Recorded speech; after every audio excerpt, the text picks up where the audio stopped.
Good evening, Rush Nation. Welcome to the 5 Yard Rush NFL podcast with me, your host, the Joel Hewitt. I'm, as always, with the other one, Alex, and the off-season champion, Pete, the Pete Amelia. Fellas, how you doing? Good. Yeah. Decent. I already said brave choice on the outfit today, Pete, but I just wanted to put that one out there into the world as well. Yeah, right? I'm going. Said I'm repping a Doomsday, so he wasn't a part of this. I'm using him as the excuse why we didn't win. He was barely in the game, so you're representing him today. This is the most screen time Adunze is getting this week. Yes. Yeah. Fair enough. And you're fresh off a nativity, so you're full of that seasonal joy as well today. So that's pretty good. Yes, the Christmas cheer, exactly that. Alex, how you been, brother? I am. I'm living the dream. The world is up and everything is righteous. Excellent.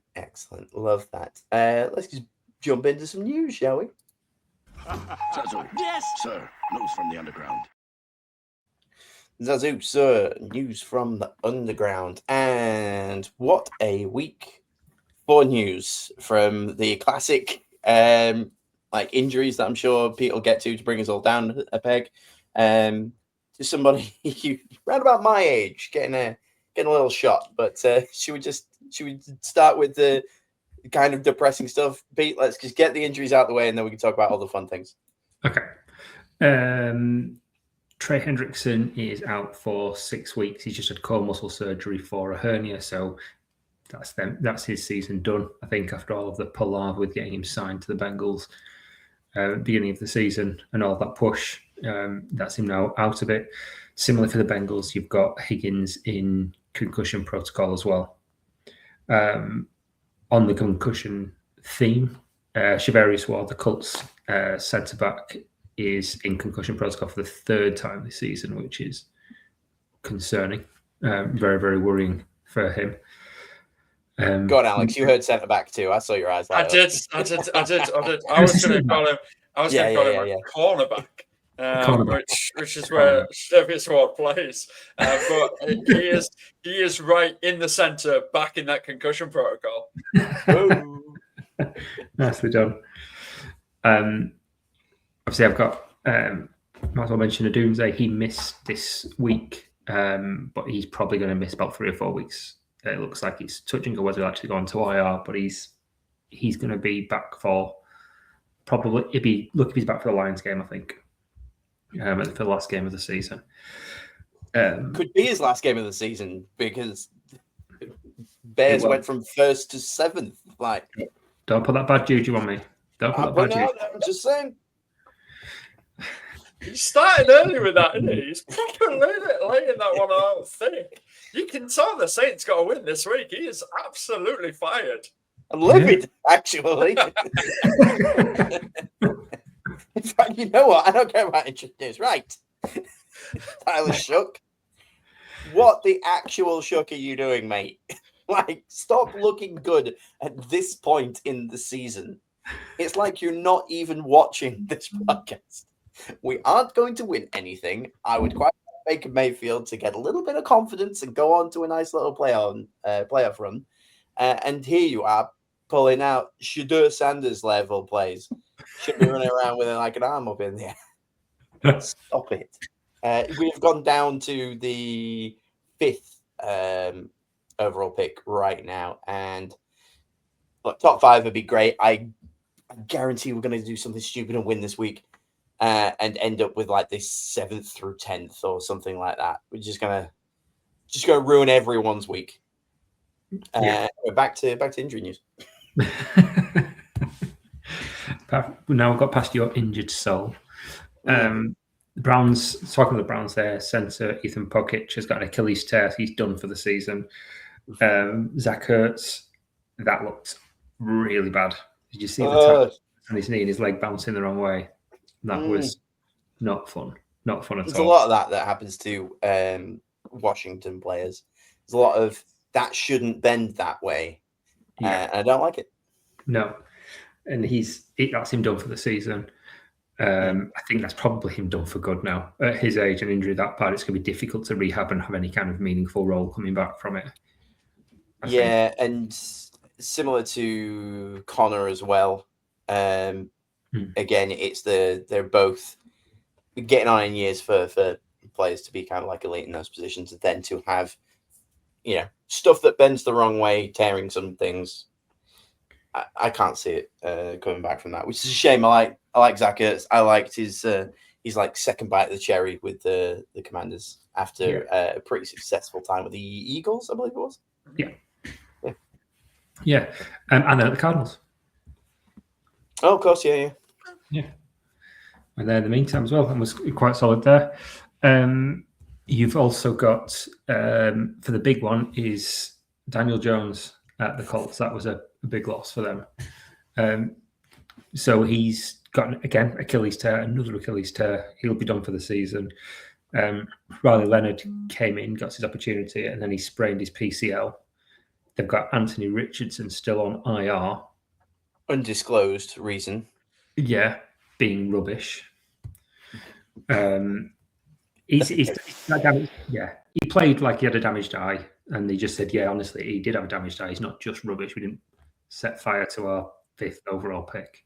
Yeah, no. The guy just because of his combine. Isn't that from the Elastic Band? Is it still the... Honestly, I've got the watermelon gif in my head where it springs back and hits them in the face. Yeah. But yeah, because he fractured his eye socket or something with that. Yeah. Be careful when tying your hair back, people. Always sort that. That's okay. That's okay. He'll be fine. Look, I've got things to say about the Colts. As soon as he went down, I feel for the guy. I don't like anybody getting injured. But I text you two saying, hey, weren't the Colts a great early season story?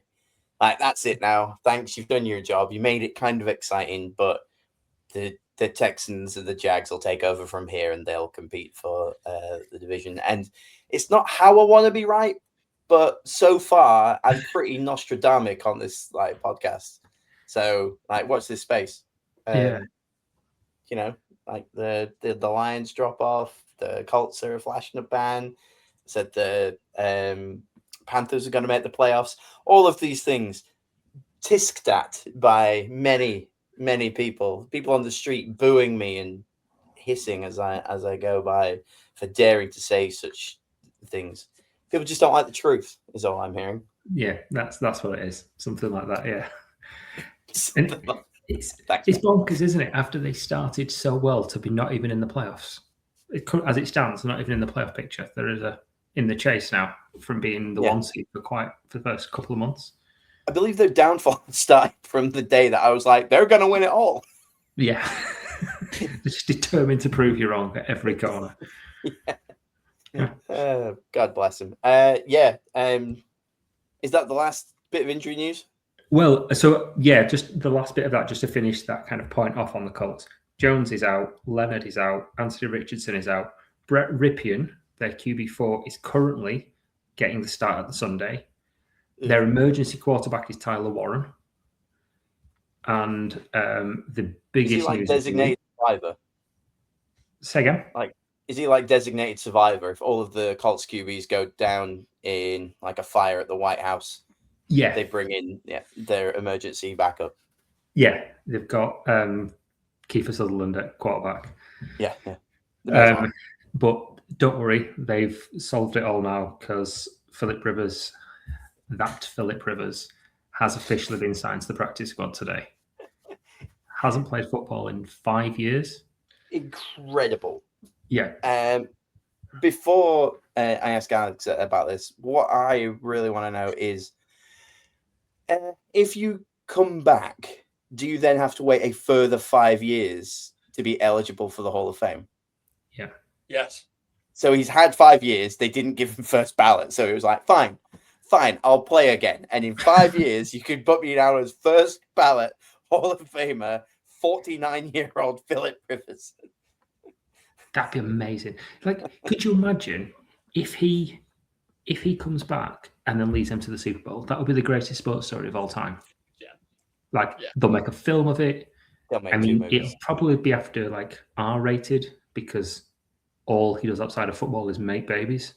Yeah. Make babies. I found out today he has a 2-year-old child and a 1-year-old grandchild. Wow. He's got 10 kids. 10 kids, and his youngest is only a year older than his first grandchild. That's trying to make his own Steve Martin like kind of duos, isn't he? Yeah. Oh, we're like cheaper by the dozen, like cheaper by the dozen.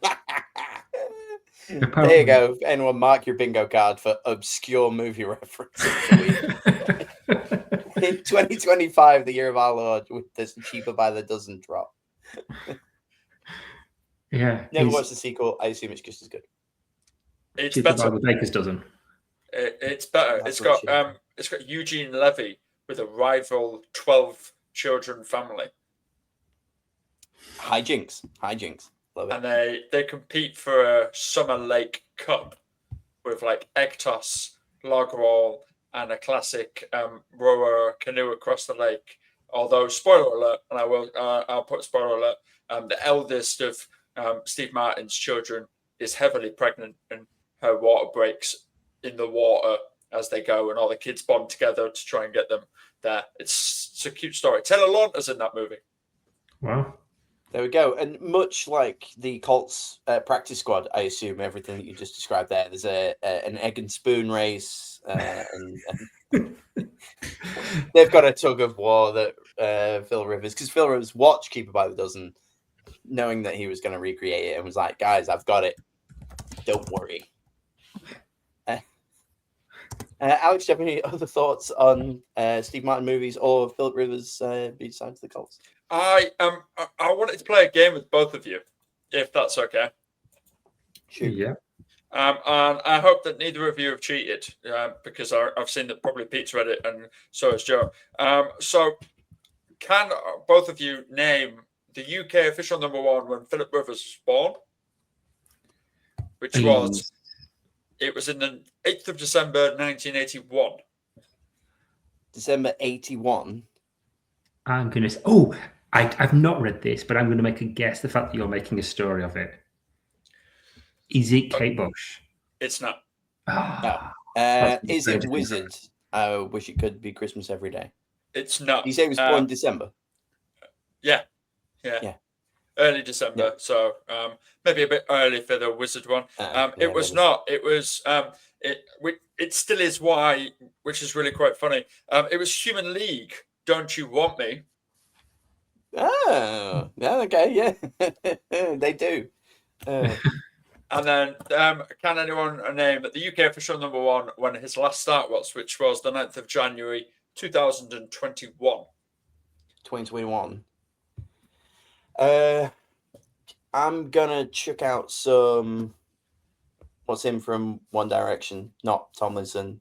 The other one, Watermelon Sugar guy. It was not Harry Styles. It was not Harry Styles. Nah, that'd be my go. 2021. It was not. It was another pop band. Pete, if you want to guess, but I'm guessing it's probably about 5 years too late for your music taste. Exactly that, yeah. Yeah, he stopped in 2016. That's where he peaked. It was a band called Little Mix. If either of you have ever heard of Little Mix, oh yes, I've heard of Little Mix. Yeah, just because you did one of these before the show, mate. Don't give me that. Their song called "Sweet Melody," which it will be to Colts fans and all NFL fans everywhere if Philip Rivers gets his start. So there you go. I know "Sweet Melody," mate. Sweet Melody. Ba, ba, ba. This guy thinks I don't know ball. Come on, mate. Oh, brilliant. Little Mix have not been relevant for quite some time. They've all gone solo, obviously, at the moment. So, yeah, go. Philip Rivers still doing it in 2025. Have we got any other good news stories outside of like pensioners getting paid? We have got one, and it's another bingo card tick off. It is our relevant college news story of the week. Ooh. So Ohio State made it to the playoffs, everybody. Well done, Ohio State. Well done to you. Their safety and one of their better players, Caleb Downs, has decided to tell his team he's not going to suit up for the playoffs. I'm out. Okay. I'm good. In today's press conference, he said, I love this team, but I have to make the best choice for my career and my family. He's going to not play again another down of football until the NFL draft. That's a long time. Yeah. That's a long time off. I get. And is he that good?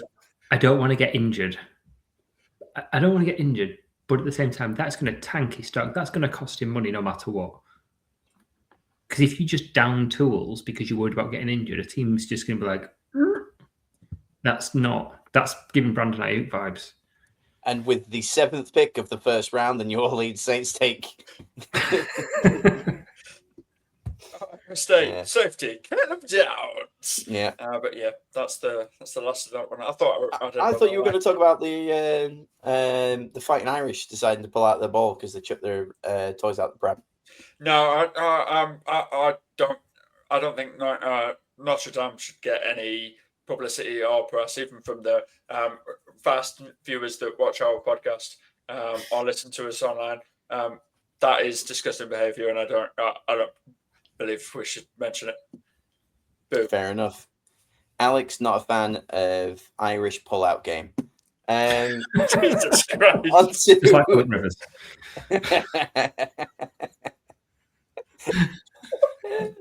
Let's have some bangers and trash. I've been looking forward to this one. I did it. Totally original, legal and distinct bangers and trash audio. Back to you in the studio.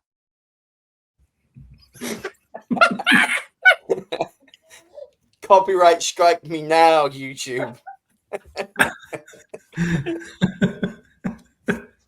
I've thrown down the gauntlet.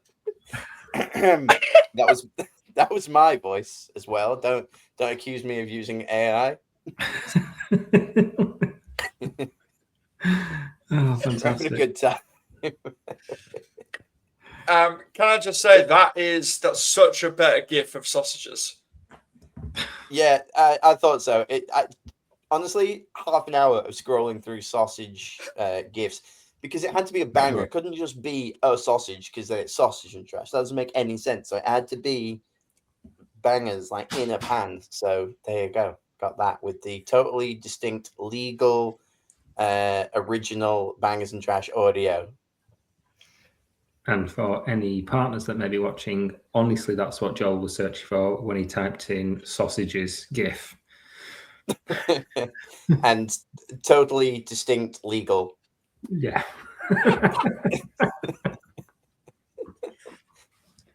That was for the audio. Bangers and trash, mate. Oh dear, we've got off the rails here. I absolutely love it. I'm going to start with a banger just because I'm in a good mood. I'm going to throw it up for the Giants. Well done, New York. You won on your bye week.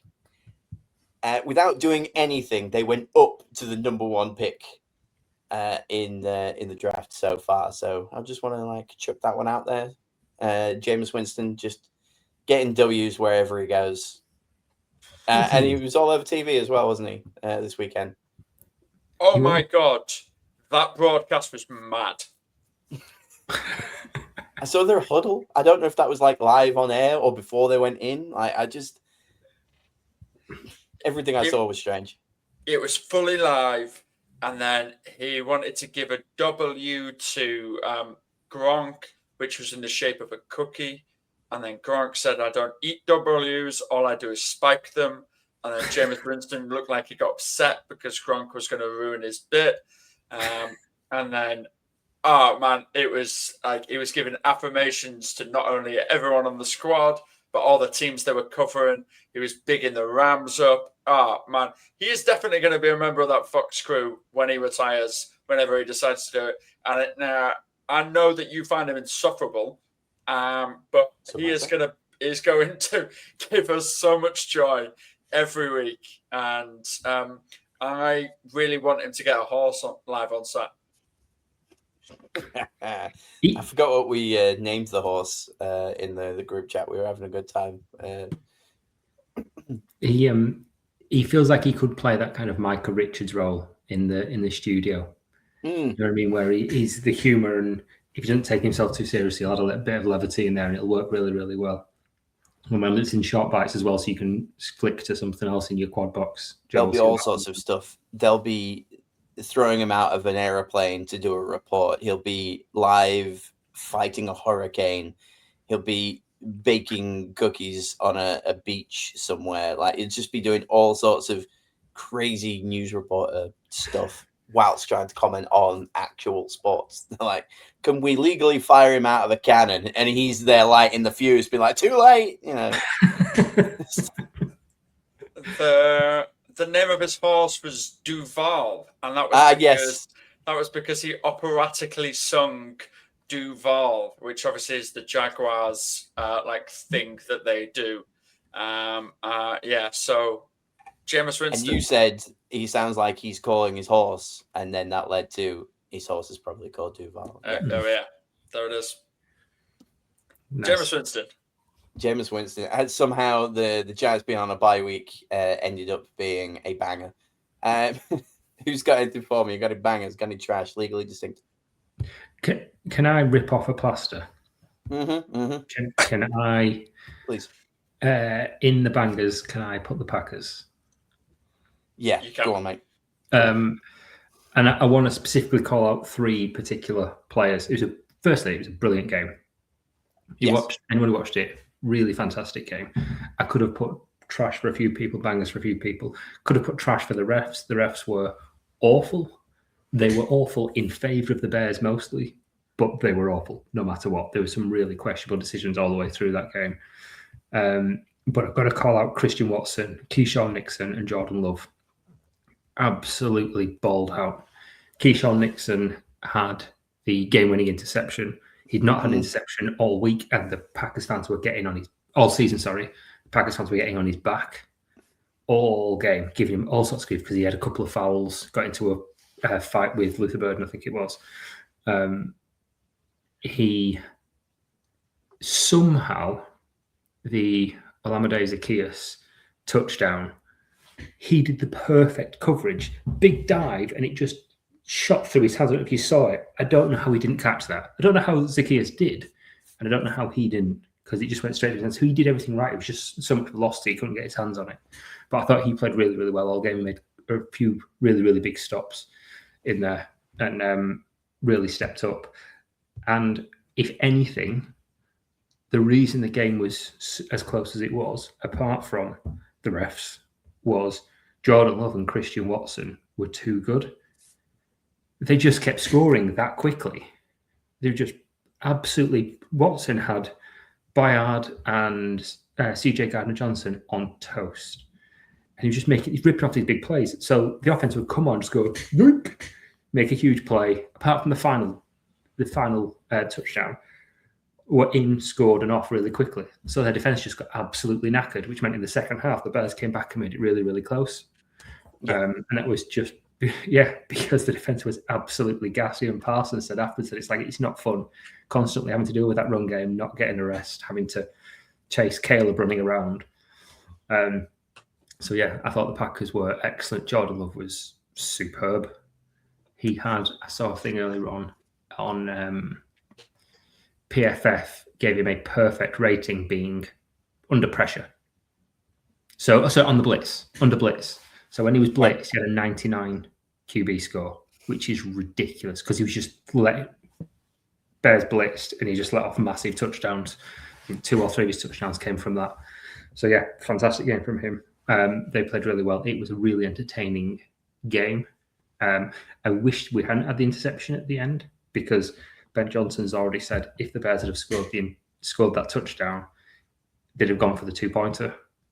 So it's a shame that we all lost that drama of the 2-point conversion, which would have won or lost it either way. Yeah. But yeah, a really, really good game. Well played to the Packers. They were the better team on the night, and it shouldn't have been as close as it was, to be honest. Yeah. Ben Johnson, my golly gosh. Ben Johnson also said that the final play call worked. Because it did.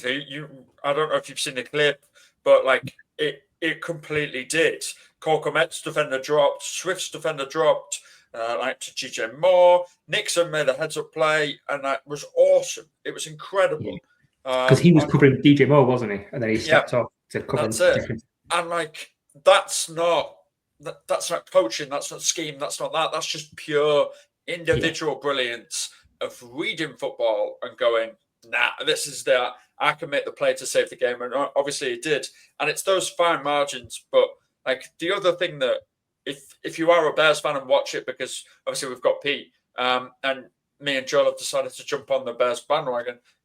Don't get discouraged because Jordan Love balled out and Caleb Williams was Caleb Williams. Like what you were watching was a second-year QB in a first-year QB system versus a sixth-year quarterback with the same coach for all 6 of those years in his system that's been perfectly molded around to fit him. Yeah. So, like, yeah, you nearly got one. And that would have been historic because you always get battered by the Packers. But, like, there's horizons. And you saw Caleb make some fantastic plays. There's a couple of things. That phenomenal pass to Cole Kmet down the sideline. The touchdown pass to Zacchaeus. The big explosive play to Devin Duvernay, of all people, who's normally only special teamer, for a big chunk game there. There wasn't a single explosive play from the run game. All explosive plays came from passes, which is a bit different. And actually, if you looked at that touchdown at the end, like you said, Keyshawn Nixon did that fantastic play. It was just a timing thing.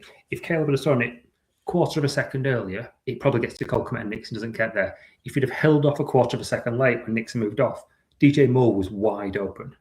It was just really bad timing on that, a little split second either way, and that's a touchdown and they've won. I still didn't like the play call overall. I think I'd rather have gone for the first down and it ate up a bit more clock, because if they'd have scored and got the 2-point conversion, I think it still would have left about 30 seconds, 40 seconds for Jordan Love to get downfield in the way he was playing.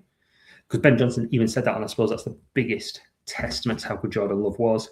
He said they got the ball about 3.5 minutes and said we can either go down quickly, go for big plays, and if it doesn't work out, we've got a chance to get the ball back and get another play, or we just eat up the clock and make this our only drive. And we just go all in on this drive. And he said, because Jordan Love was playing so good, we don't want to try and score quickly and then it go back to Jordan, because he was killing us on big explosive plays. So he said, right, let's just eat up that clock and pay respect to him.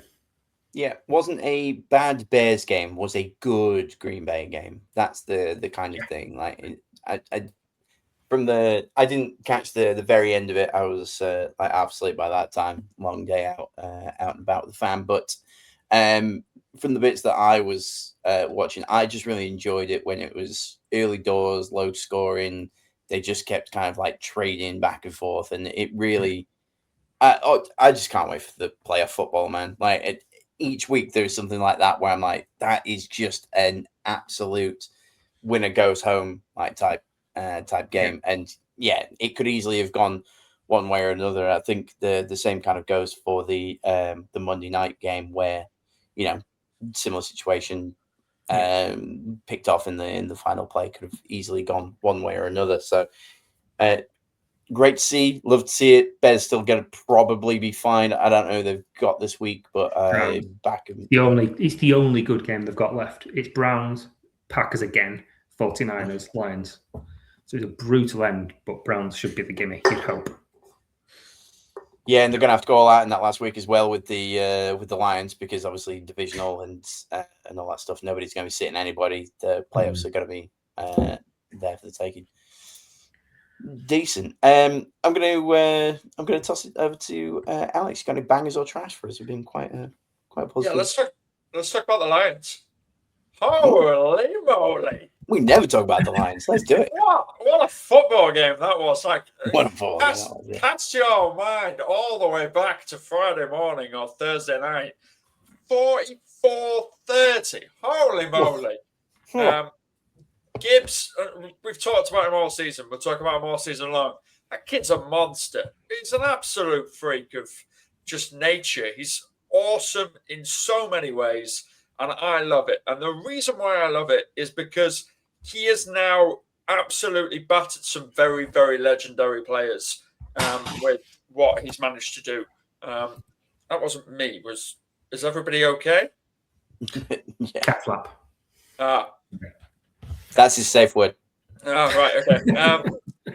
So through 45 career games, Jahmyr Gibbs has got 5.5 yards per carry, which is more than Barry Sanders. He's got 47 total touchdowns, which is 4 more than Jerry Rice. And he's got 4,726 yards, which is more than Emmitt Smith. That's company to keep, and they will continue to do it. He is an absolute legend, and I really enjoy watching him. And whenever he is great, he is phenomenal and arguably the best player in the league. Let's just hope they rest him in week 18, eh, Pete? Yeah, please, because he is terrifying. If the run game's not working, he's terrifying in the pass game. He's just an absolute menace all over the field. He's the next CMC, isn't he? And he's already at that kind of level. And he's doing all of this behind a beat-up O-line as well, which is even more impressive. I mean, I guess we could talk about Jahmyr Gibbs till the cows come home. But, God bless. I'm going to... I want to talk about the bunny in the room. Pete, you brought this to my attention. I'd just like to bring it up. Quote from I think it's Ashley Sullivan on Twitter. I won't call it the other thing. The Eagles have installed a positivity rabbit into the locker room. It showed up today, and the offensive line stressed to me they are not sad. They just want a good vibes bunny. It's amazing. It's like, 9 feet tall, like 10 foot.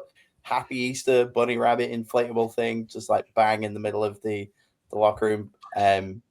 It obviously brought some good vibes, but not a win. Not good play. Not good play. No. If they had him at corner, maybe. Like. Yeah, it smacks of desperate, doesn't it? It's look at this. No, it's fine. Honestly, this is definitely going to work. It's like a dad desperately trying to save his marriage, with just those really last minute. Oh yeah, this is definitely how we solve all of our woes by getting an inflatable bunny. Inflatable bunny. It's a classic move. But yeah, I suppose off the back of that, I'm going to prompt you into one of your trash talks from this week. Super Bowl QBs, so including Hurts and the positivity rabbit. Yeah, so it's not just Hurts. I think there's probably a couple. I could talk about banger and trashy that all tie in. I'm sure Alex have plenty to say on this. Yeah, but Jalen Hurts and Patrick Mahomes, 2 elite quarterbacks, generally agreed. The 2 QBs in the Super Bowl last year. This weekend combined for 0 touchdowns and 7 interceptions. 7. And Hurts, despite his flaws, normally is quite conservative, normally protects the ball really well. But he just, Jesse Minter, the Chargers DC, had his number all day yesterday. Some of them were unlucky plays that were tipped passes and then somebody picked them off for, I think, 2 of them. But some of them were just outright bad throws. There's one for Hand, the defensive end for the Chargers. The first quarter, if you watched it, they kept the game plan from Hurts seemed to be target Dallas Goedert between the hashes, straight down the middle, keep targeting him. And they saw that was happening. So Hand, just instead of going after the quarterback, he just took a step back. He just like, I'm not going to pressure the QB. I know he's going to pass. Took a couple of steps back, got in the way, and it was just straight into his hands because Hurts was not expecting it at all. So that was, I don't know whether it was a heads-up play from him or he'd had Minter in his ear, but that was fantastic. That final deflection at the end by Cam Hart was just a superb play. If you've not seen it, oh god, yeah. Obviously so exciting because he tipped the pass. I can't remember who it was that caught it afterwards. One of the other cornerbacks caught it, got to the game ceiling because this was an overtime game ceiling interception, and then Hart had to just be like, ugh, and tackled his own guy. Like, don't run, don't fumble it and fuck it up. Just get down and end the game, please. Made even better by it being the Monsters Inc. Bowl and Sully Sullivan getting the interception. That was Sully's 4th interception of the game. I don't know if he embodied different players throughout or if it was just the one guy, but yeah, Sully getting the dub for the Monsters over the Eagles. I thought that was pretty decent. I mean, there is a high advantage when it's him and the person trying to catch the ball is Mike Wazowski. You don't throw it into that coverage. That hurts. Deserves more criticism for that. He was also the receiver in the game one of the go-ahead touchdowns that Justin Herbert threw was JP Sullivan. So he had the best ever two-way performance of an NFL player ever. Man. In 5 years, Sully's going into the Hall of Fame. I can't wait. Like, just see that like grizzly bust. What a legend. Jesse Minter's getting a head coaching job next season. I would think so. Yeah. I would think so too. And the funny thing is as well, like Herbert wasn't great either. The Eagles played really, really well, but he was playing with a broken hand and he was still better than Hurts. Alex, do you need me to pull up the stat? Please. Okay. If you'd like to describe for the fine people at home, the Bleacher Report reported on X that Twitter. Jalen Hurts would have had a higher QBR if he spiked the ball every play tonight. He would have. He had a 31.3 QBR, and he would have had a 39.6 QBR if he spiked the ball every play tonight. He also might have won me my fantasy week and made me not miss out on the playoffs. Oh dear. So, all I needed, Jalen, was 5 points from you. You got 0.4, and I lost the game. And then I don't make the playoffs in my league. That's it. Season's over. Thanks, Jalen. Thanks. That's it, man. That's it. You've never scored 0 points or less than 12 points in a fantasy game, and I needed just 5. And you do it this week. Thanks, man. But anyway, we got the W. I say we, the Chargers got the W. And back on. Hold on. Let me dust this off. Wait. It's down here somewhere. Charge. Thanks, man. The Chargers X tweet when they posted the final score was "Birds aren't real."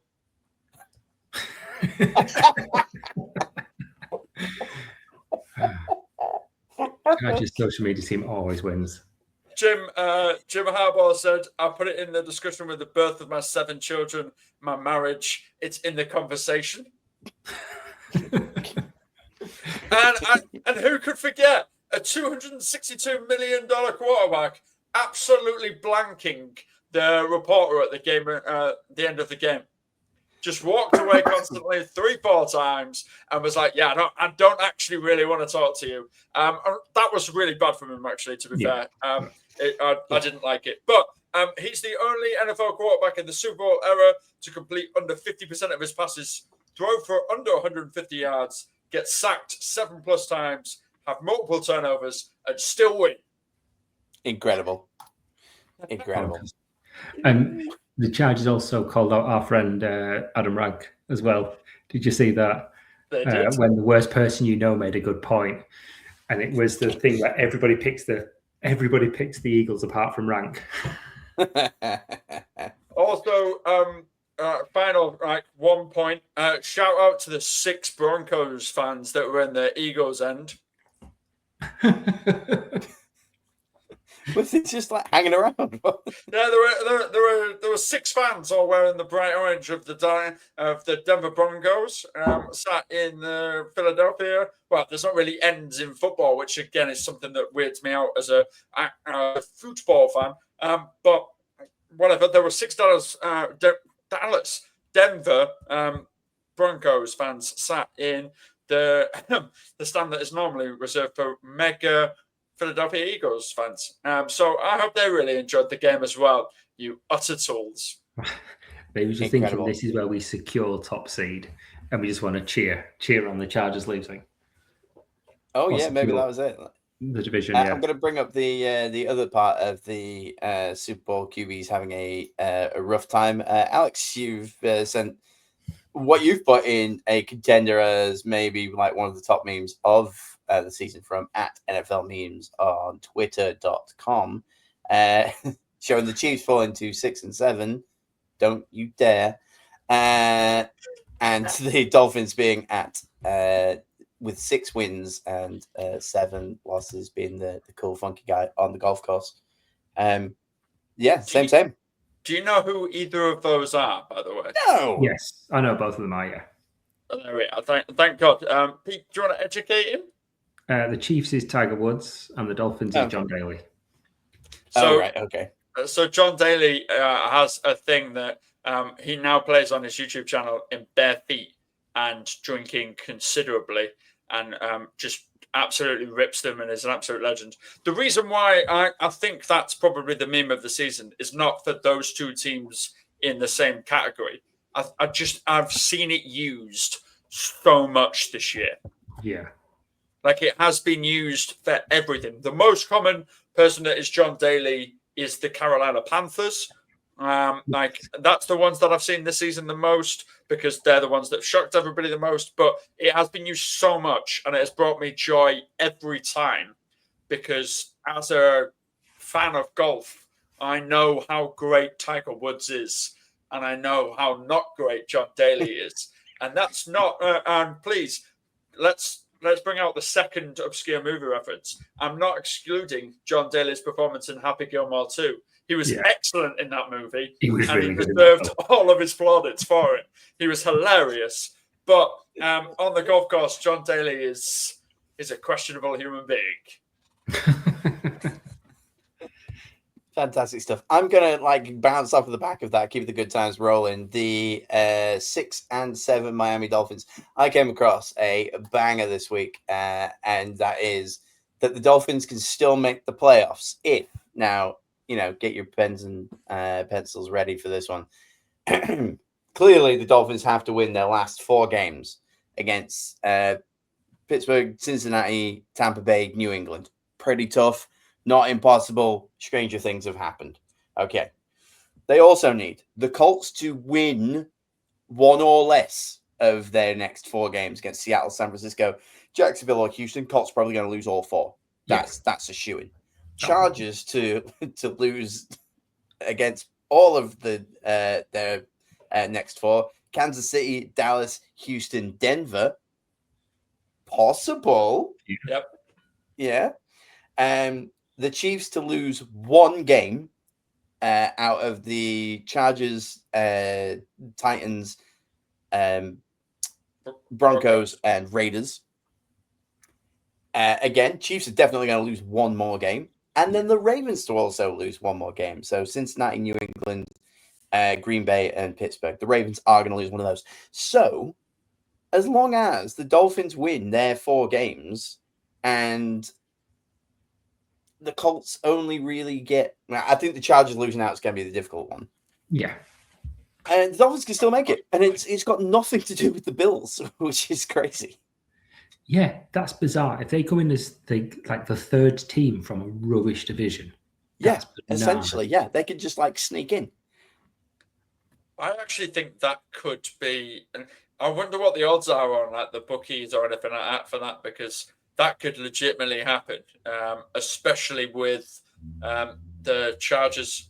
Obviously, when we beat Kansas City opening game of the season, that was the first time in 9 tries we'd beaten Kansas City.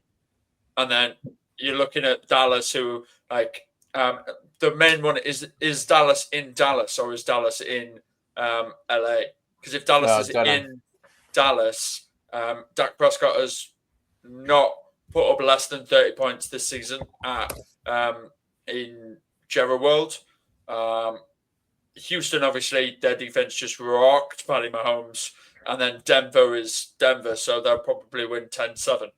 Cowboys are in SoFi, but there'll be more Cowboys fans than Chargers fans. It's a bit like a home game. That's probably true.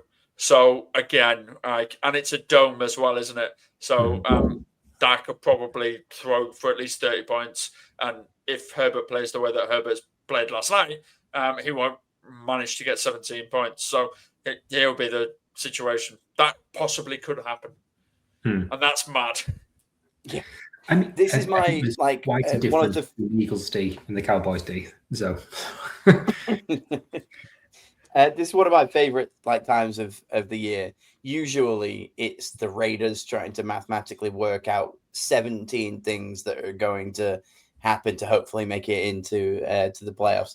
So it's usually like week 15, but obviously they've added a week. So maybe next week there's going to be more of it. But there's only, I've got the list here of people eliminated.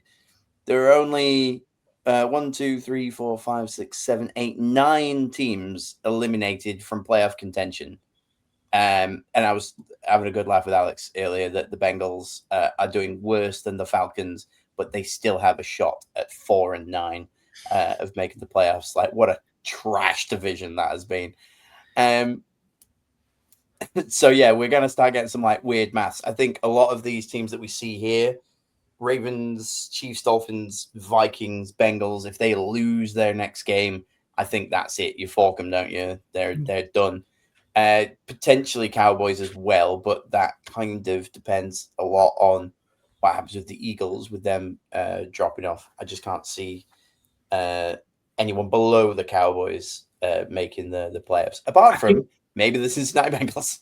I would say the Ravens. The Ravens are 1 win back from the Steelers.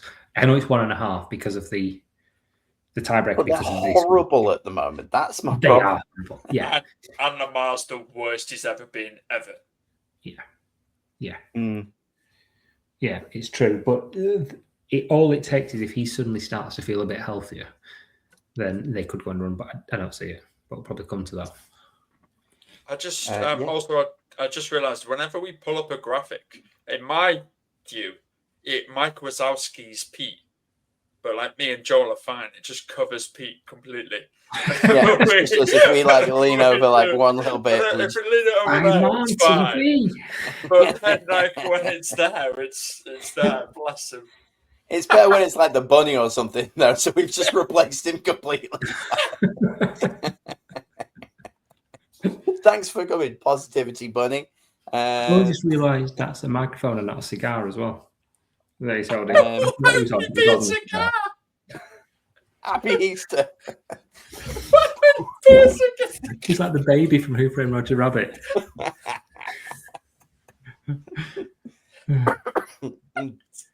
Okay. Shout out to the writer of Who Framed Roger Rabbit, by the way. He accidentally got the rights to that back. Expect a sequel soon.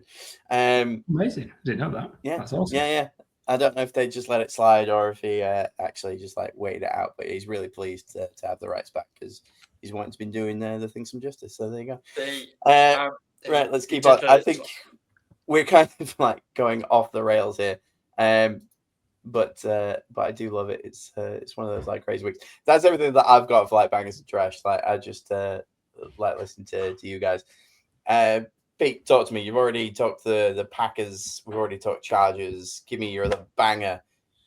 We've got to talk about Shedeur Sanders.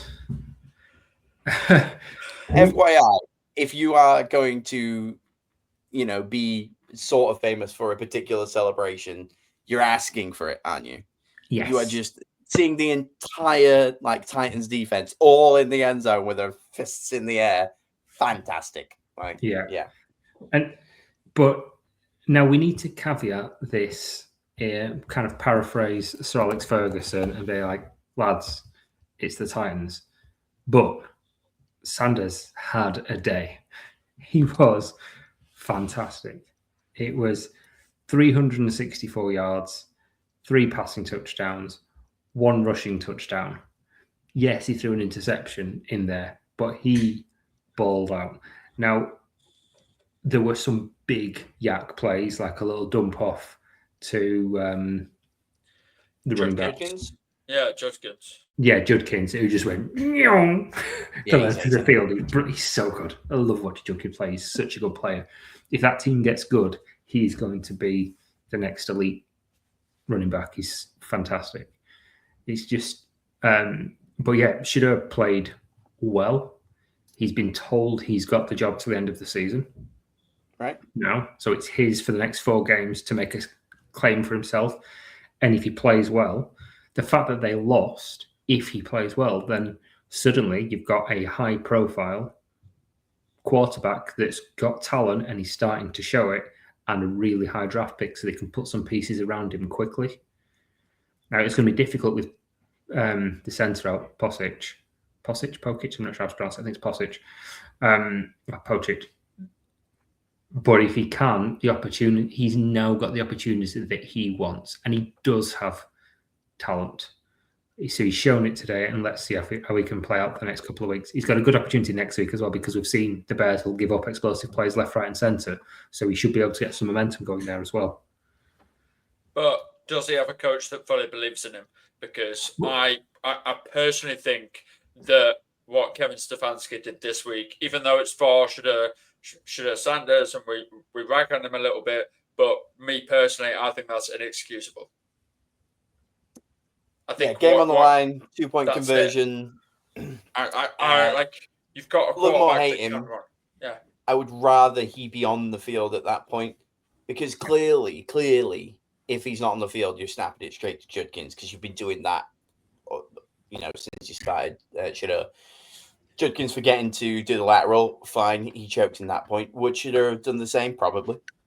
But you've got to give him the opportunity. Like, if you're going to say, fine, it's his job and right, we have to play him or whatever, stop taking him off when it gets to the goal line.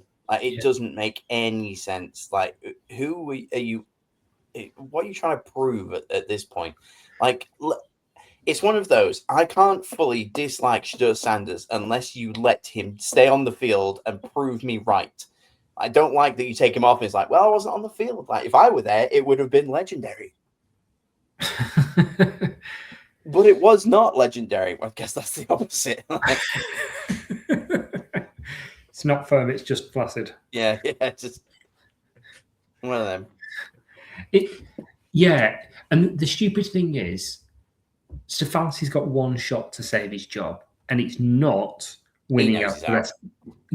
It's not winning out. If they manage to scrape out another 4 wins before the end of the season, it's not just suddenly saving his job because he's done it in spite of Sanders. He saves his job by looking good with Sanders and showing a rapport with him. And right now, the only opportunity they've got is either we're completely rubbish and you're out, or there's opportunity there and it's Sanders and you two have got chemistry, so we think you're the right person to help develop him. They're the pole. I just don't see a middle ground between them where Sanders isn't it and he keeps his job.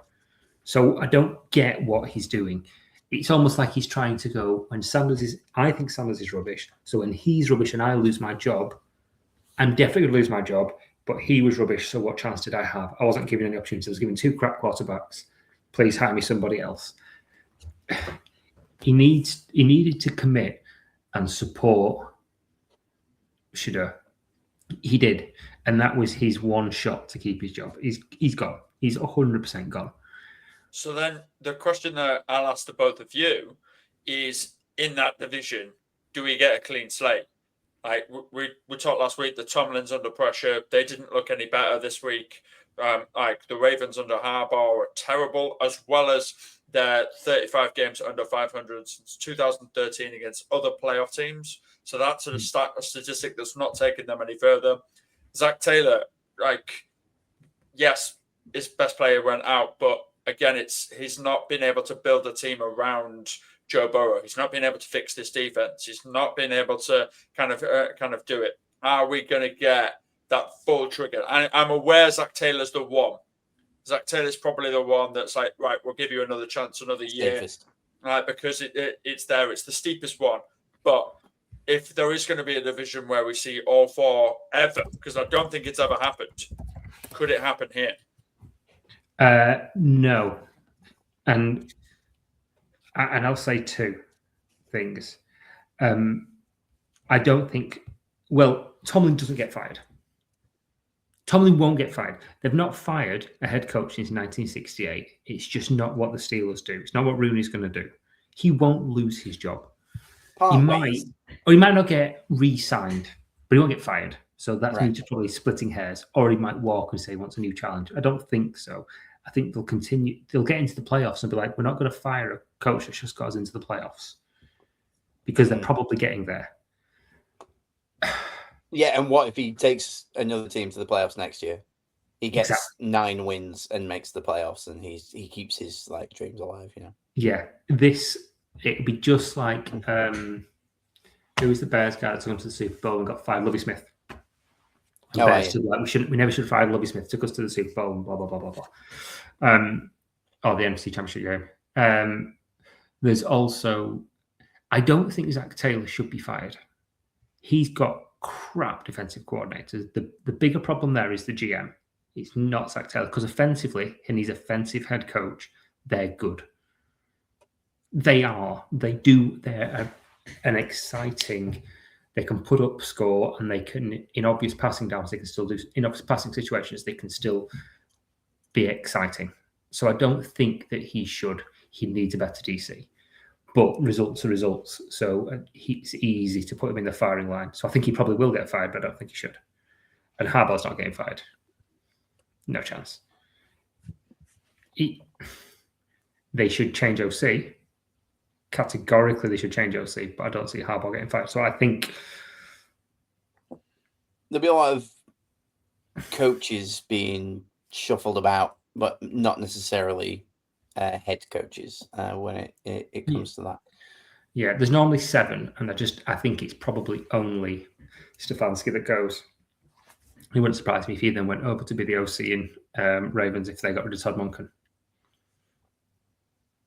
Ooh. Because he's a good running coach and he's really well with Nick Chubb. So in how Harbaugh likes to play offense, I think he could work really well. Yeah, and then you've got a in-division coach of mine that, it's A, is used to playing against all of your opponents anyway, and B, knows one of them like the back of his hand. Things you hate to see. If you're the team that lose them, it's... C just has to hire bodyguards for the rest of his life because Brian fans will try and assassinate him. That's right. You don't even need the allegedly there. Browns fans will come after him.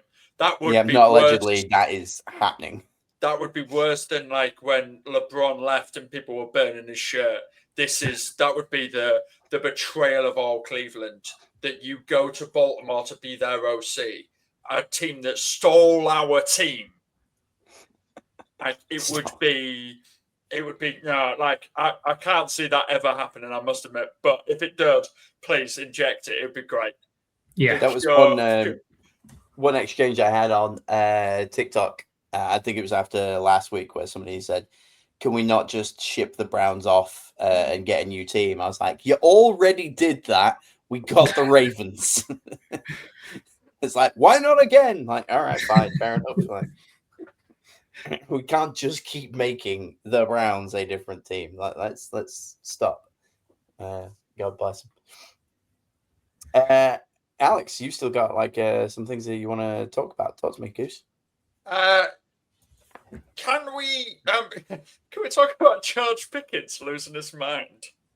Yes. Yeah, we can talk about George Pickens losing his mind.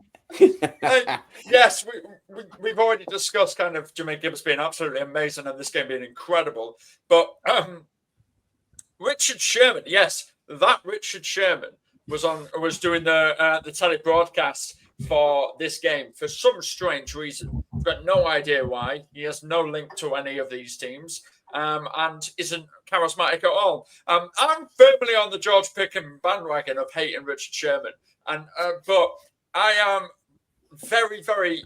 I'm both sides in this because George Pickens was awful on Thursday night or Friday morning, whichever time zone you're in, and that one catch that we've seen 20,000 times. When I first watched it, I thought it had gone to the end zone and taken the end route towards the edge of the turf. And George just gone, it's gone over my head, it's there. But then I watched it a second time. I was like, wait, does he miss the ball completely? And then the third time, I'm like, yes. Then the fourth time, I'm like, wait, did he not even try and go for that ball? And then the fifth time, I'm like, no, he did not. He gave up halfway through that play. And that's why he got traded out of Pittsburgh. Pittsburgh, thank you. That's why he left Pittsburgh, right there. That's the attitude that Tomlin would go, nope. Or Rodgers would watch it once and go, nah, we're not having that. That's not there. We need to die for this team. We need to be this. And also probably he did that. But in a classic wide receiver petty stance, Peter, thank you for this because I wouldn't have found it. I have been told by our presenter and extraordinaire of Joel or the Joel Hewitt that I'm allowed to read this.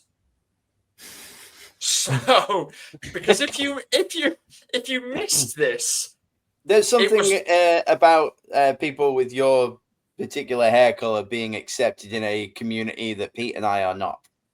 Let's just say that. Okay. But is it because I'm ginger? I think it's because I'm ginger. Anyway, but this was on George Pickens' Instagram story the morning after he saw Richard Sherman's comments. This is a team game, IMAO, which is I have in no my idea. honest opinion. In my honest opinion, I thought it was I'm laughing my ass off, but that's something else, isn't it? Yeah, LMAO. That's LMAO. Thank you. Or LMAO, Body Rock. Oh yeah. Oh, Body Rock. Jesus Christ. I'm not the only one on the team. Stop becoming an analyst and talking about one player when he loses a team game. Lots of has gone right for explosive plays, and it's funny because I thought former players would know that. Richard Pussy-ass Sherman, who, by the way, ain't without the Legion of Boom. We all remember San Francisco, brother. Much love. 3 ninja emojis.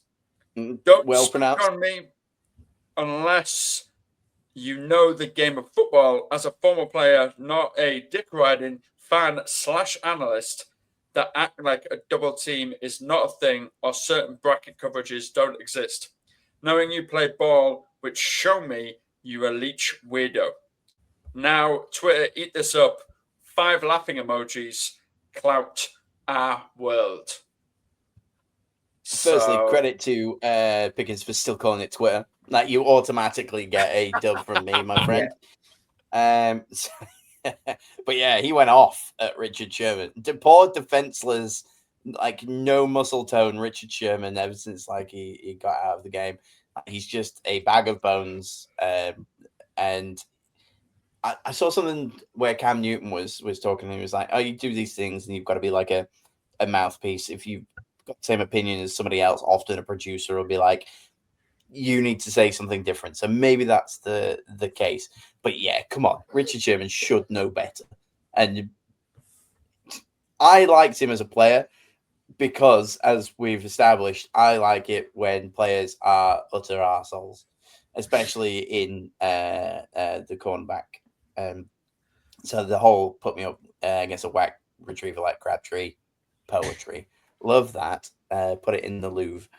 But yeah, God, Pickens just like don't pull any punches. You're not going to lose any money from banging on Richard Sherman here. If anything, all that's going to happen is people are going to think you're better than just ace. Like there are no ramifications from having a pop at Richard Sherman because he's also known for having a pop at that poor woman when he did the interview that just like scared the hell out of her. Yeah, just bless him. It's because Pickens is only on a 1-year deal, isn't he, with the Cowboys? He's looking for new contracts this offseason.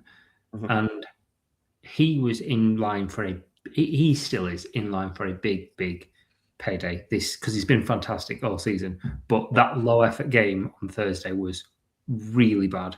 And then drawing more attention to it now, it might not cost him any money, but it might cost him some teams. It might cost him some options if the Cowboys decide not to re-sign him or they don't know. I've not looked into their cap situation.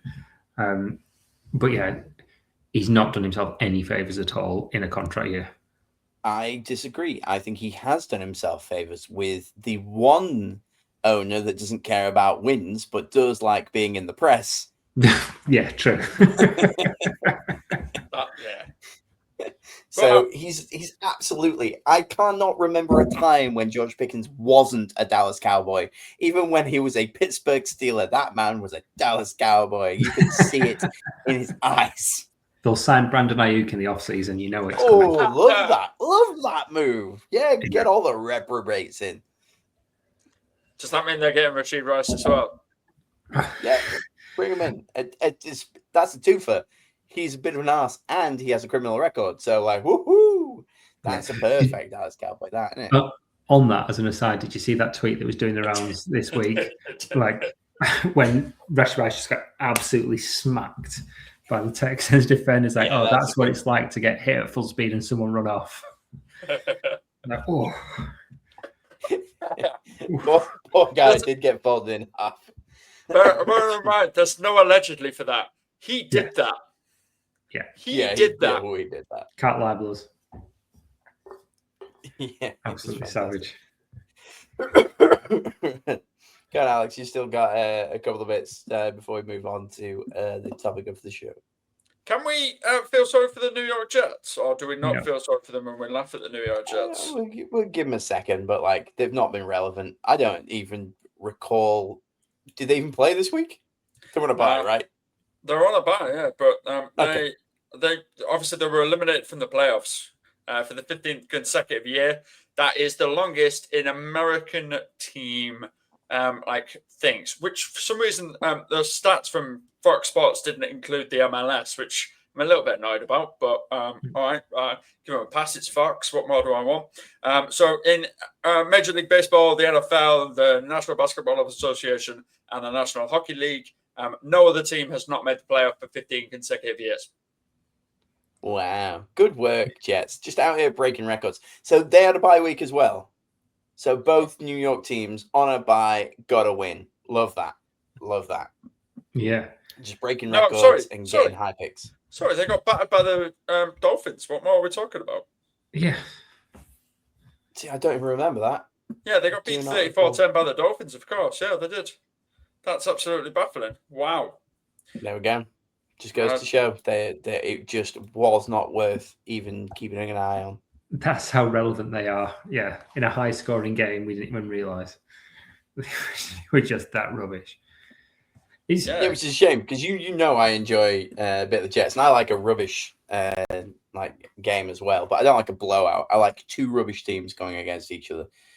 I like fumbles, and you have the ball. Oh no, it's okay. You have a go. That kind of good stuff. It's like Browns Titans. Perfect. Two terrible teams that automatically make one another look like good teams because in a vacuum, if you only showed somebody that one game, you go, whoa, look how the caliber of American football. But then when you widen that view and they watch any other team, they go, oh, these two are terrible. It's brilliant. I love it. And the most Jets thing is in that 15 years. Do you remember that one Fitzmagic year when they were really good? Yeah. And they went 10-6, but just because of the record, they still didn't make the playoffs. That's the most Jetsy thing. It was so good to watch him that year as well. I miss Fitzmagic. He was great. That's who the Colts should be working out. Yes. He's got percentage of the isn't he? He's too busy taking his shirt off on TV. Yeah. Aren't we all, Peter? Aren't we all? That's the off season. Who's got the hairiest chest? Don't think I'm winning that one. Bring it on. I'll grow it out. I'll plait it. Any more before we move on? I need to put out the Commanders. Like stubbing out a cigarette? Yes. The worst week, really quickly. The Vikings went at the first team in 33 years to lose with a shutout and then win with a shutout the following week. Wow. They were shut out by the Seahawks last week, and then they won 31-0 against the Vikings. And they scored no points, then conceded no points. Yes.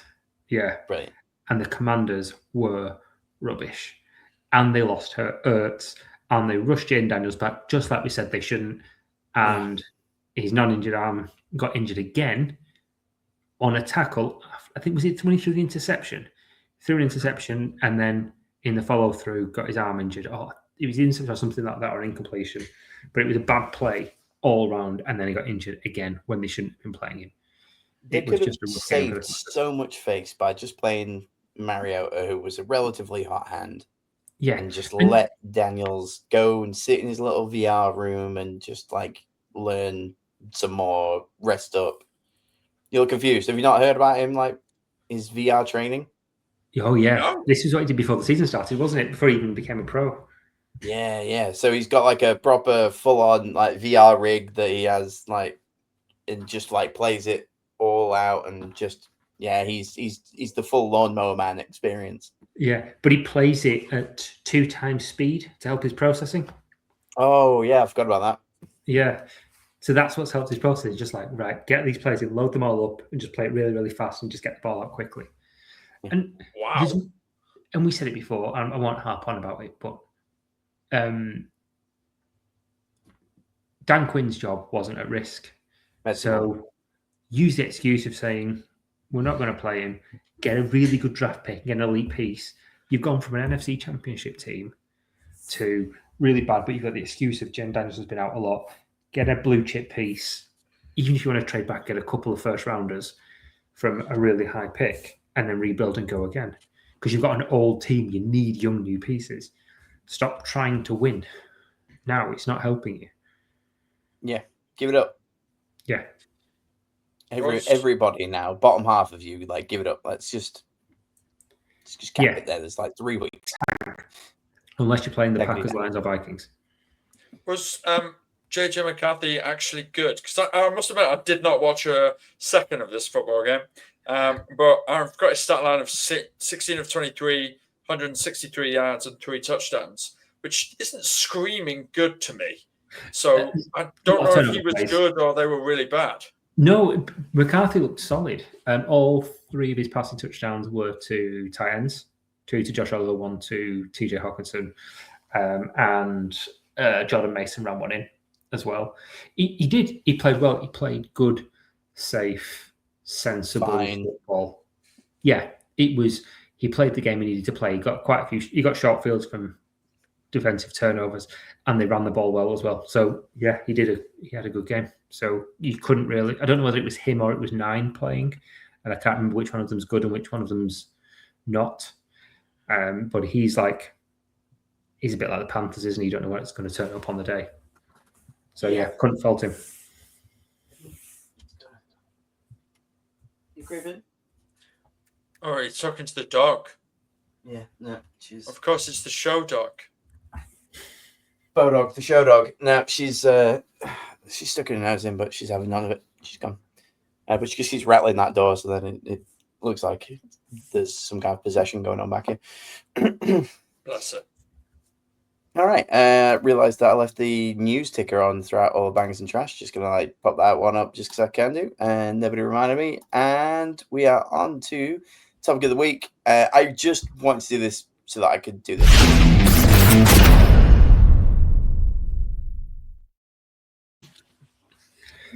Anybody listening at home, the topic of the week is bye, because there ain't no lie, baby. Bye. And the drop that I had, I managed to steal a top of the pops performance of NSYNC doing the dance because Alex asked me to do it, but I will not. Even though I probably could, maybe next time, off season, I'll work it out. But yeah, so yeah. Bye. So the point of this is the bye weeks are gone. Thank holy hell. Every single team now is playing every single week through 15, 16, 17, 18. We've got 4 weeks of 32 teams all going all out, which is fantastic because I really missed everybody who was on a bye this week, to be fair. Like I've been enjoying the Giants and the Panthers and whatnot. So happy to have all of them. Also, it's a double entendre in a different type of way where who are we just saying bye-bye to? We had a look at the earlier of teams that are eliminated. So obviously we've already got the Giants, Titans, Raiders, Cardinals, Jets, and Falcons. But close behind them, you've got the Bengals, Vikings, Dolphins, Chiefs, Ravens, Cowboys, and that's the kind of like bottom half of everything. Who do you two think? Are we just like saying they're done? Like we've got no faith in them making it. The Chiefs. I'm forking the Chiefs. I think they've got the division's too tough. In there, Broncos are too far ahead. Chargers are too far ahead, and they've both got the tiebreaker. I think they're done, and it feels. I normally don't like celebrating good teams going down because I like to celebrate competence. But yeah, I'm sticking a fork in the Chiefs. They don't look good. They need a refresh, and they won't get it. I just don't see it. My algorithm really algorithmed this week, where I've had every other video has been a low light package of the Kansas City Chiefs. Look, just because I don't like Patrick Mahomes and I still hold him accountable for Alex Smith losing his job, I don't mind the rest of the team. But what I do enjoy is one of the great things about the NFL is that it always felt like anybody could kind of win it, like season in, season out. And although the Patriots did a lot of the time, I don't think I ever truly got sick of the Patriots winning it all the time, because it kind of, to me, felt a bit fresh that sometimes they lost it. Yeah, they won a bunch, but there was different kind of matchups and it was still kind of fun.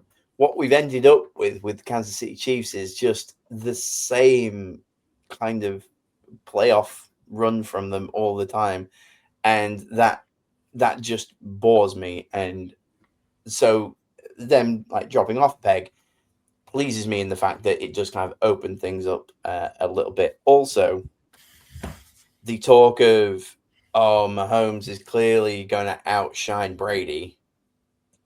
I didn't believe that in the first place because it's mostly recency bias with that. But what's he got? 3 rings of 5 Super Bowls, still really great. And can he win 4 more? Yeah, maybe. But I think the drop off now, we're seeing a drop off where you didn't really see much of a drop off with like Brady. Brady never had this season, did he? Apart from when he was injured. So I'm not just sticking a fork in the Kansas City Chiefs. I'm sticking a fork in the Kansas City Chiefs as a dynasty. I'm saying that we had a good few years, but the rise of teams in that division, Chargers look great. They finally seem to have it like starting to click. Obviously, I've been all over Denver this season, who, by the way, next season they're going to, collapse like a fly in a cupboard. They're just going to be that team, like the Lions, like the Commanders. I hate to see it, but I just think that it might not be sustainable. I can just see something within there. But yeah, it's just, I don't like it when too many people glaze too many people. It's Chris Collinsworth. Whenever you see somebody else throw the ball, it's always, what would Patrick Mahomes do in this situation? And it just honestly just gets to me all the time. So yeah, it's not rooting for them to lose. It's, can we finally start talking about somebody else? And so far, because of the kind of drop off of them and Mahomes, there's not another golden child that everyone's gravitated towards. Conversations have started to widen out a little bit. Yeah. And that's way more interesting TV. We don't talk about like Mahomes pretty much at all, apart from when he has a bad game, because it's, or at least it was a surprise. We'll probably talk more about Drake May than we do about Pat, because Drake May's out there doing Drake May things. Yeah. Also, shout out to Mrs. May. She's just doing the baking Christmas thing. She's just absolutely crushing it. Keep doing what you do, darling. So yeah, absolutely. See you later, Kansas. It's been, I can't say it's been fun. I just don't want to anymore. The team that I am getting rid of is the Lions. Still, I am standing here as a person at the beginning of the season that was telling you the Lions will not beat the Lions of old. I just think that division's too tough.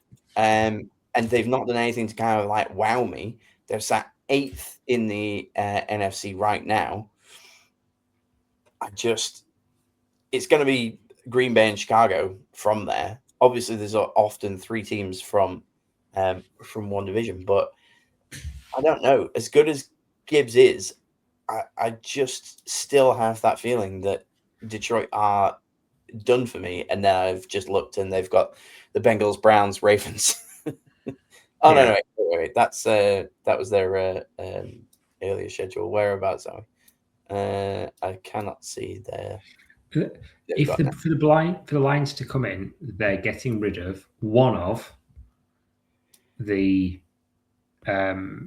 Rams, the Seahawks, the 49ers, the Packers, or the Bears.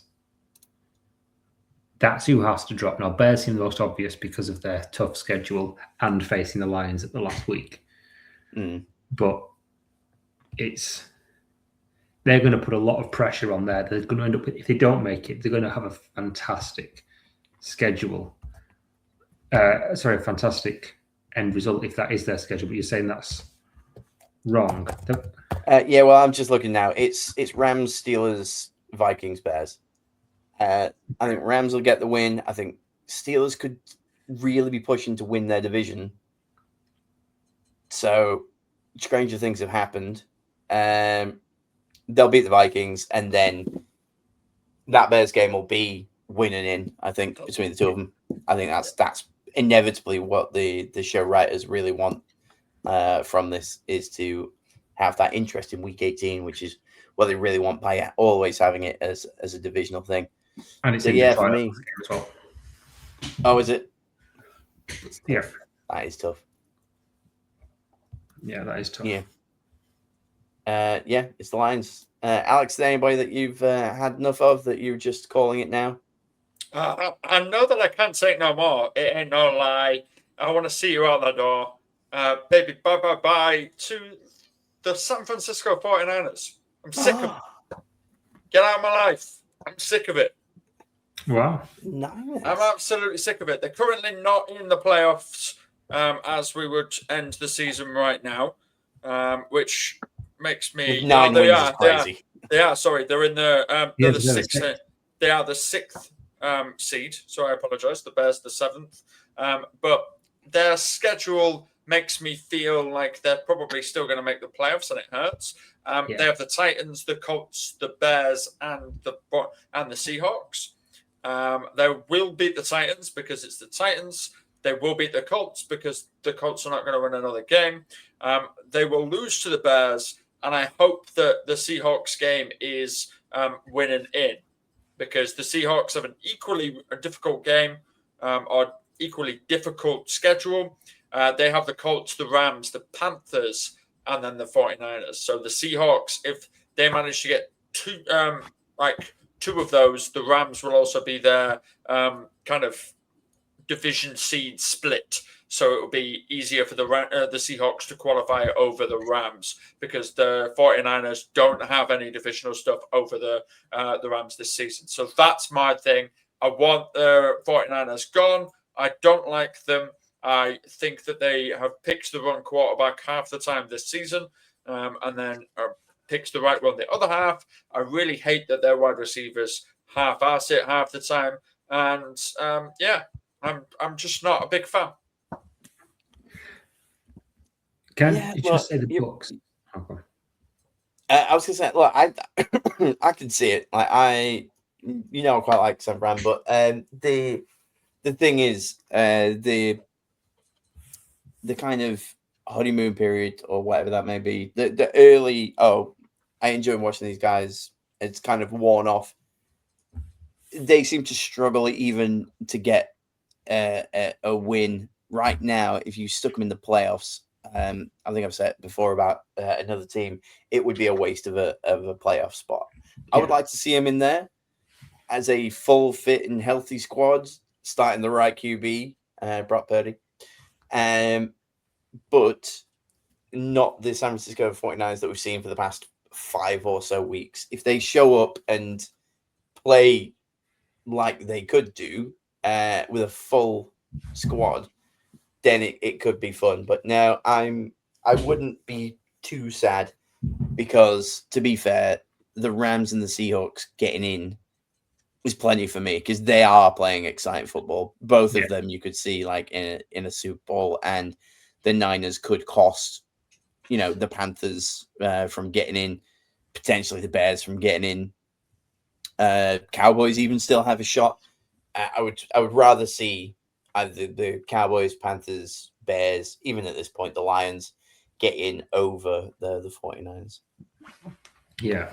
And it's one of the good things and the downside things as well, isn't it, of the way the playoffs works? Because right now, the Bucs seem like the worst team in the playoffs.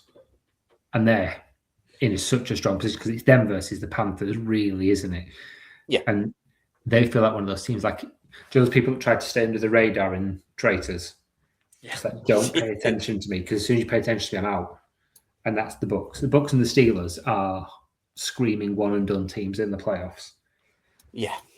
They John Marlers of the celebrity traitors. Yeah. I don't think he went he didn't go under the radar. Sorry, he was front and center. The other Joe, I'm talking about Joe Wilkinson. That's the one I'm thinking of. Sorry, apologies. Okay, yeah. That's the Joe that I'm thinking of. Many apologies. That's our second niche reference of the 30th exactly, day. Wow. You are right, though. Like, at the moment, again, like the Buccaneers, like losing to the Saints is one thing. Like, come on, sort yourselves out. It just really feels like, again, with like the Colts, the Buccaneers, what a great early story of the season. And then halfway through, the wheels fell off for whatever reason. So again, if it came down to it, only one team from the NFC South is making the playoffs. It's never going to be multiples. So give it to the Panthers. I think the Saints are going to ruin the Panthers' opportunity this weekend because they're going to stupidly try and like get a result as if it mattered. It doesn't. Tank, you bastards. Just take the fall, act it. But the Buccaneers also have the Falcons this weekend, so. But what Falcons shows up every now and again, they just go out and blow somebody out of the water. So who really knows? No, I would rather the Panthers get in than the Bucs. But right now, if the Bucs get in, boy, you know they're going to be that scrappy underdog, don't you? They're going to be that wild card. Baker Mayfield is going to like break both legs and still play. There's going to be ears bitten off. It's just going to be the Lions from a couple of years ago, like we'll take it down, but we'll bite your kneecaps on the way up type. Well, at the moment, they play the Seahawks. Good game. It's a win-win for me, that. So that would be that. And they played earlier on in the season, didn't they? And the Buccaneers won 38-35 in what was a amazing game and absolutely awesome. There was 24 points in the fourth quarter and there was 29 points in the third. So like that was when Sam Darnold balled out and had like 350 yards and 4 TDs, wasn't it? Yeah. So. Yeah, and they were both at one point like backups for on the Panthers, weren't they? And it's just like a great like story for it, which I'm sure if they the playoffs ends that way, then we'll get a lot more highlights of those. But we've got to remember if we get to that point, Sam Darnold in the playoffs is the Sam Darnold the Jets drafted, and not the Sam Darnold that the Vikings took to the playoffs, and now the Seahawks took to the playoffs. So just got to be careful with that. And you would also have to imagine that Baker Mayfield doesn't have his first, second, or third top receiver. So we can't really blame him so much, but is there not a free agent out there? Why did Adam Thielen go over to the Pittsburgh Steelers? Could have been the number one at the Bucs. They were really close on my like suggestion with the Steelers because like I'm done. that thing's a mess. But the thing is, also Ravens suck, Bears suck, Bengals suck. Somebody has to be awful. the tallest midget, and at this point, it's the Steelers, isn't it? Like they're going in to the playoffs because the other three are fighting over who can be worse. And it's one of them. So I don't know. Like the playoffs will be great this season because the 1 seeds are going to be legitimate, like good teams because New England will finish that 1 seed above the Denver Broncos, and the Rams will finish the 1 seed over in the NFC. So, like, yeah, the playoffs will be really good.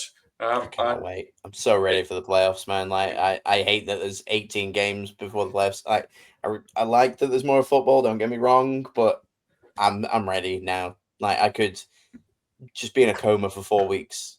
Wake me up when the playoffs happen. That's it. I don't know.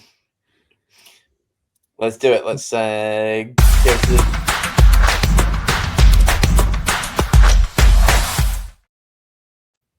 Press button before I finish talking, then pick 'em and flick 'em. Underdogs, overdogs, wombling free. What a car crash of a pick 'em week.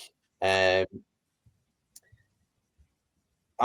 ended up, I think I got 6 results correct. Absolute carnage. I'm still in 9th with 130 to 78. At 1 point ahead now of Alex, who is 129.79, who is who is 1 point over Pete at 128.80. Pete, you're now the worst of the three of us on the pod by 1. Alex, you're doing it. We're 9, 10, 11. You're just like pulling it out of the bag all of a sudden, like making them sweet predictions. Like I don't even know. What'd you get right? Like 7 this week. I got 8 this week, and Pete beat me because Pete picked the Chargers, and as I told you off pod, I bottled it on the pick'em, and I did not pick the Chargers. I saw that Thingy was going to be out. I saw on Sunday, that Herbert was questionable, and I was like, right, okay, well, he's not going to play. Lol, forgetting that we talked about last week that he's only missed 5 games in his entire season or his entire career. And he did play and we did win. So I bottled it. Could have finished on the exact same as Pete and would have been equal with yourself. But hey, that's fine. Pete picked both the Texans and the Chargers, which fair play to Pete for sticking to his guns. He said he was going to last week. He did it. Fair play. I tip my cap. If I was wearing a cap, my friend, I tip it to you because we all confirmed that Houston's defense could be an issue and that Philadelphia are so hit and miss that it could be one of them. I also really appreciate that you picked the Bears and didn't go for the Packers like some people could have done and do that lot. But yeah. It was a rough week for quite a lot of us, and the most anybody picked was 9, which was Pete. Which was Pete, yeah. It is crazy that obviously a lot of people pick a lot of favorites, but only being able to get 9 results is pretty much. I think it's 13 games this weekend. Yeah. This late in the season as well, when you know who's good and who's not, for it to be that low for a top score is bonkers. My only underdog win was the Jags over the Colts. And with Jones going out, like I couldn't have foreseen that. That could have and should have been a really close, awesome game between them. But like he went down and then you're done, aren't you, at QB? So that was the only, and I had quite a few underdogs. Speaking of this week, here we go. In an attempt to absolutely try and claw my way into, I'm aiming top 5. I don't think I'll win it, but I'd quite like to sneak up a little bit. I've been middling somewhere between 7th and 9th. So here's the push now. I'm taking the Bengals over the Ravens. That's an underdog, apparently. I'm taking New England over Buffalo. Also, apparently, an underdog. Same. I'm taking Denver over Green Bay. Now I'm starting to get a little spice. Yeah. And I'm taking the New Orleans Saints to just ruin everyone's weekend and beat the Carolina Panthers. All of those could definitely happen. And unless everybody starts getting spicy like with me, which I think a lot of people in the mid to lower card might start doing now with 4 weeks of predictions to go. But I mean, I'm 130. The guys at the top are on 138. And shout out to Raider Butts and S Black 74. Still just you two, but the gap's closing. People are starting to catch you. A little shout out as well to somebody we've not mentioned at all on the podcast, but somebody of the name of Mitrix or Mitch Tricks was the only person to pick the Steelers to beat the Ravens. It threw me completely. The only one. I was even saying to Alex pre-pod that I was putting my ACCA on, and I was like, oh yeah, clearly the Steelers are going to beat the Ravens. So my accumulator said Steelers, and my pick'em said Ravens for some reason. I have no idea what I was thinking. I mean, Mitch. No, he's a Packers fan as well, so it's maybe just cheering for Rodgers. Look at how salty he is now that he finds out Mitch is a Packers fan. Yeah. Boo. Down with Mitch Tricks. He's gone full upset dad with his chair, his arms are folded. He went really. I've got a couple of other spicy ones in there as well. I think the Chargers. I'm going to back the Chargers again to beat the Chiefs. I think 34% chance for the Chargers is bonkers. I just keep picking the Chiefs because either I get a point or they lose. It's a win-win for Joel. Yeah. And I think the Dolphins are going to beat the Steelers. Oh. Yeah. That is particularly... Why on earth do you think that's happening? In Miami? There's two reasons. It depends if Achan's back, because I know he's a little bit banged up. If he's back, I think he can score on them. You can run on them, and they're defensively, their secondary's suspect. So I think that Waddle could have a big game. So I think I don't trust the Steelers. I don't think they're a particularly good team, even with Rodgers in there. If the Miami offense gets hot and the Steelers defense has that in them to let that happen, Rodgers won't be able to keep up. Not this iteration of Rodgers. However, it is in Pittsburgh, isn't it? Yes, it is. So, in December. In December, Tua won his first game ever, pre or below 40-degree weather. Before that, he was 0-8. Momentum, baby. Just come off the back of thrashing the Jets. Let's go to Heinz Field in December from sunny Miami. I will not call it whatever it's called now. I don't care. That's going to be a snow game, and all we're going to see is Tua just absolutely shivering his little asshole. No, he's going to be like one of Terry Pratchett's trolls. In the cold weather, he's going to get more smart, more intelligent, and he's just going to come out of his shell for the first time ever against a semi-competent team. Pete reads books, everyone. He just wanted you all to know that. Do you want to plug your little book Instagram while you're on it? No, the book Instagram is only for me. Pete reads is only for me, not for anybody else. All right, I'll share it out to everybody. Alex, you got any underdogs, overdogs, wobbling free? They've all unfortunately been said, except from you even said the Bengals, didn't you? Yeah, that's everybody has been said. Everyone else is probably going to win because the Rams are definitely going to beat the Lions. The Cowboys are going to beat the Vikings. The San Francisco 49ers are going to beat the Titans. The Panthers are going to beat the Saints. The Seahawks are going to beat the Colts. The Giants. I'm a bit confused why Denver is an underdog against Green Bay, but I'll take it. Yeah, I've done the same. I thought that was a weird one, but I can see a world where the Packers just come in and just eat Bo Nix alive. Yeah. I think that's a fascinating one because both got elite defenses. The Broncos offense hasn't really done enough. I think Jordan Love probably looks better, which is why they're the favorite. But I think, I'm cheering for the Broncos, and that's not just because I'm a Bears fan. I think the Broncos will do it. That whole afternoon slate, the 9:25 kickoff, is just bangers, isn't it? So Green Bay, Denver, Carolina, New Orleans, Colts, Seahawks would have. So you can't blame the scheduling gods on that one. All right, fine. Niners, Titans might be a bit of a one-sided affair, but then Lions, Rams, all of that is on easily digestible in bed at midnight kind of like TV.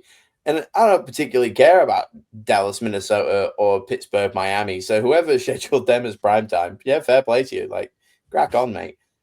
God, out of the games I really want to watch, I'm clearly going to keep an eye on the Bears Browns because I think that's absolutely fascinating to see what's going to happen, both with Shador, the Bears offense, Shador, the Browns offense, and just the Bears in general have been indoctrinated to a certain extent. Might even wear my Bears t-shirt, got a little Fallout Boy Chicago Bears thing going. Nice.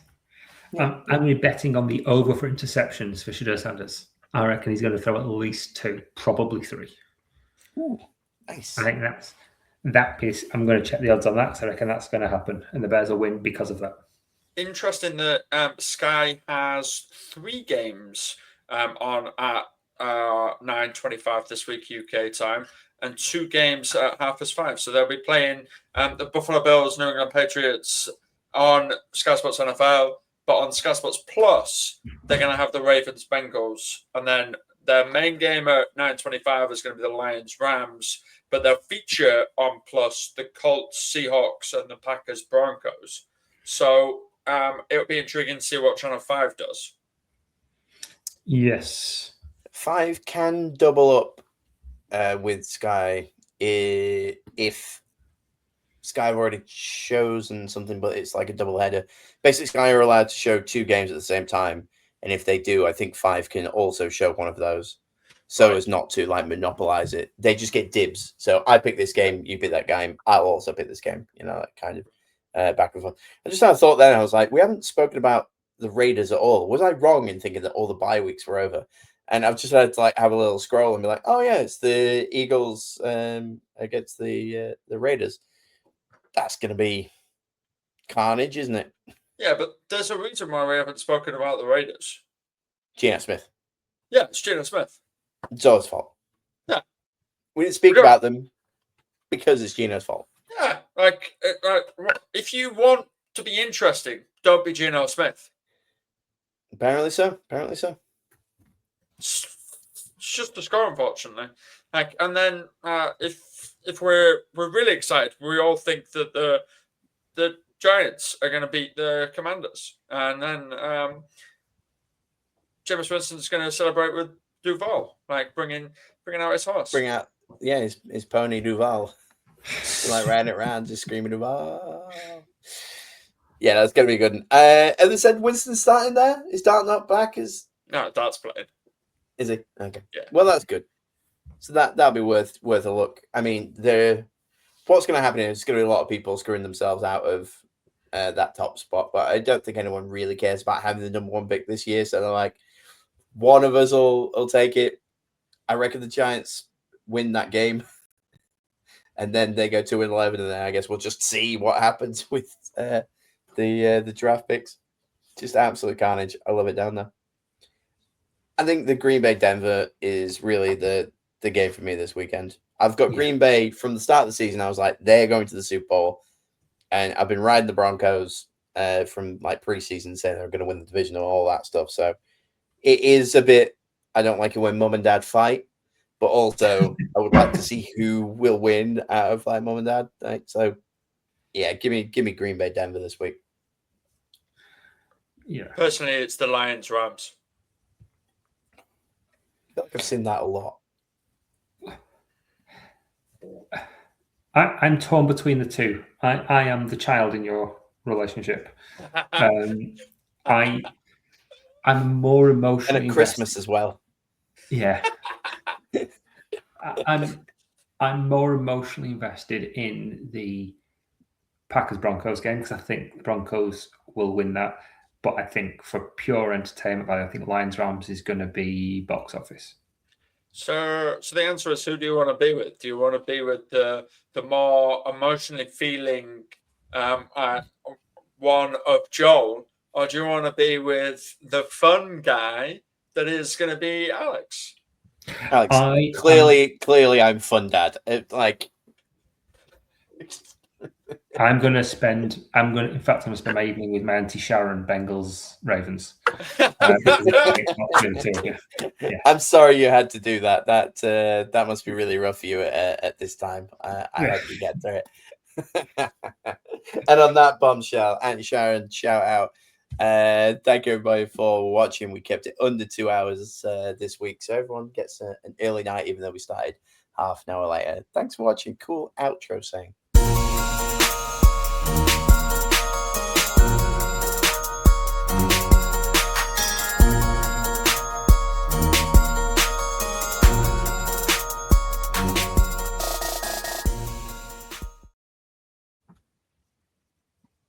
I brought Mahomes back out for this one. He didn't get. I made him cool and like chain gang as well, so it's a bit like Kirk Cousins. Kirby Chains. There you go. Boom.